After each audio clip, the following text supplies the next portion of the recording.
First of all, a very good morning to one and all from north part of USA.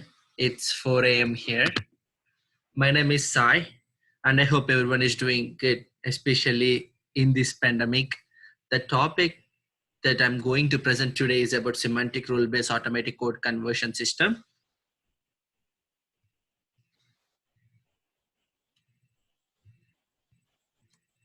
So going right into the research, this is my overview.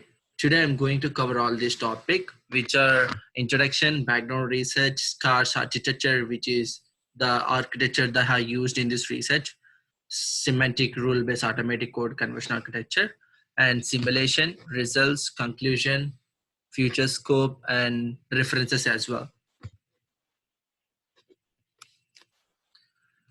So coming to my introduction, generally I wanna tell you why did I start this research?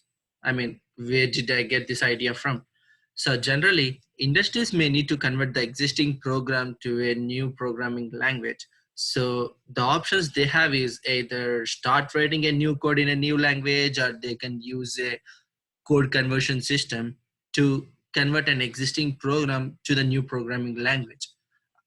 And also the most software employees are facing a lot of challenges on integrating programs written in different languages. So as part of this research, an automatic code conversion system for conversion from Java to Python and vice versa is presented. So before going through my research, I want to give a glimpse of my background research, because you'll get idea what I used from the previous research papers, like the future scopes of other research papers. So the first paper that I'm going to discuss is programming language interconversion. The technique that has been implemented in this paper is intermediate language for interconversion.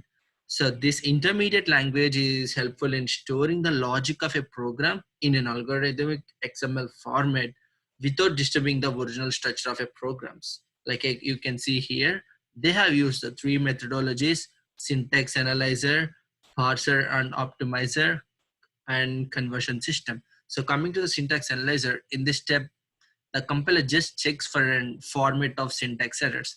And in parser and optimizer, these are the helpful in checking if the structure is error free. And in conversion system, it just checks the conversion of code is done or not. As you can see in the below, the conversion is occurred in the XML format.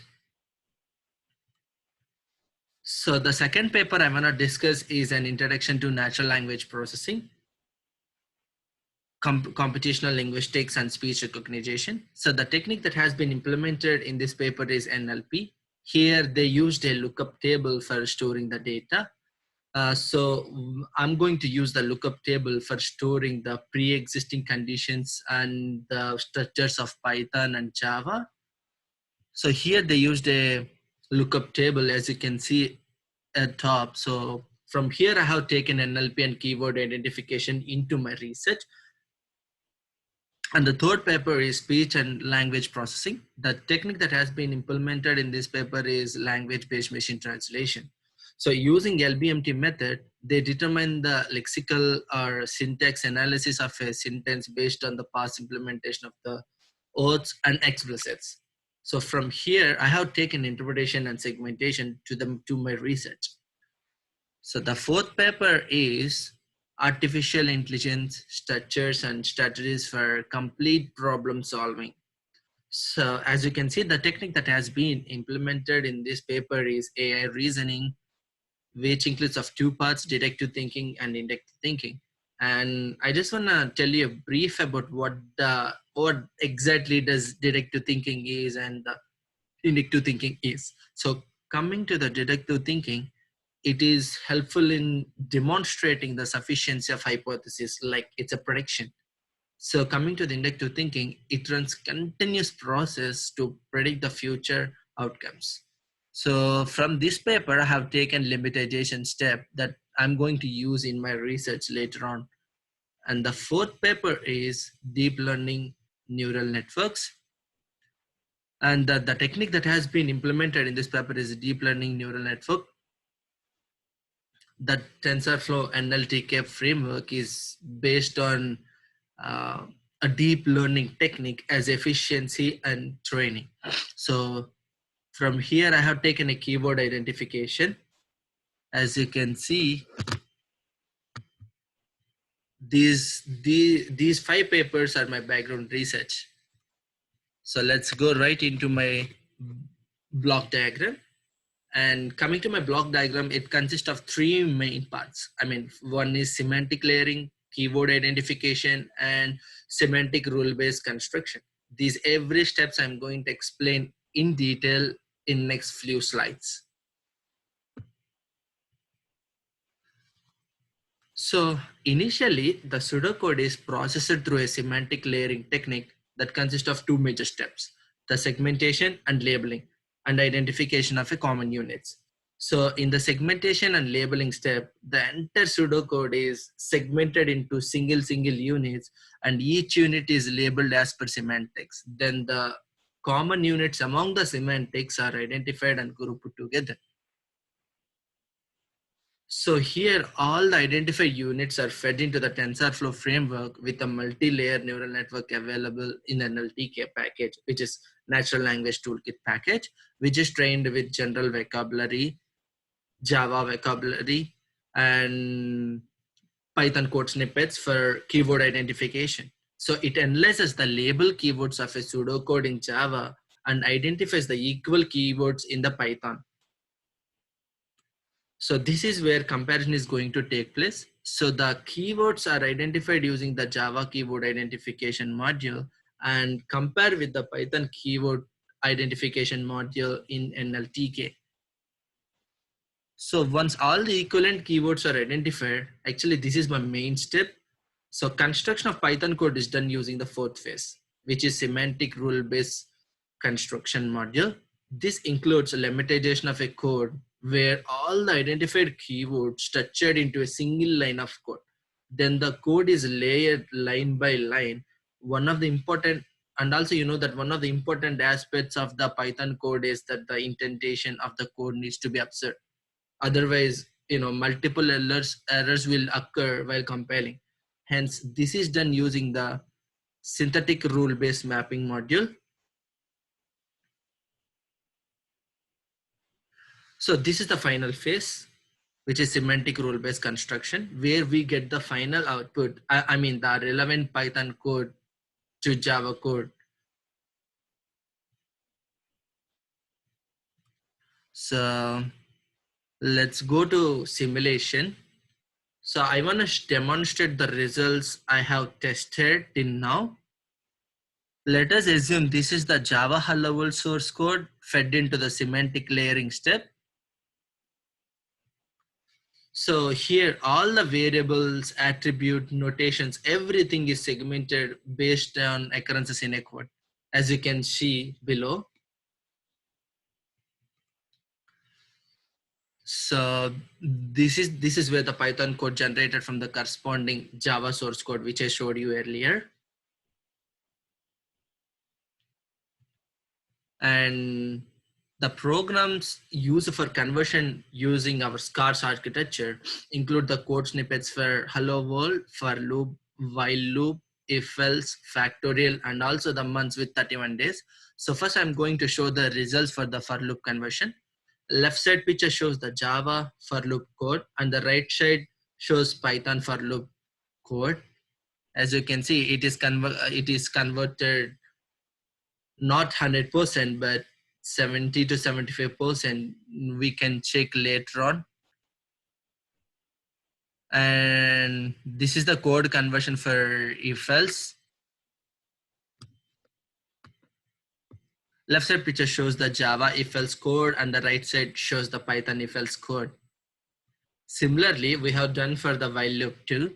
And this is the code conversion for while loop. Left side picture shows the Java while loop code and right side shows the Python while loop code.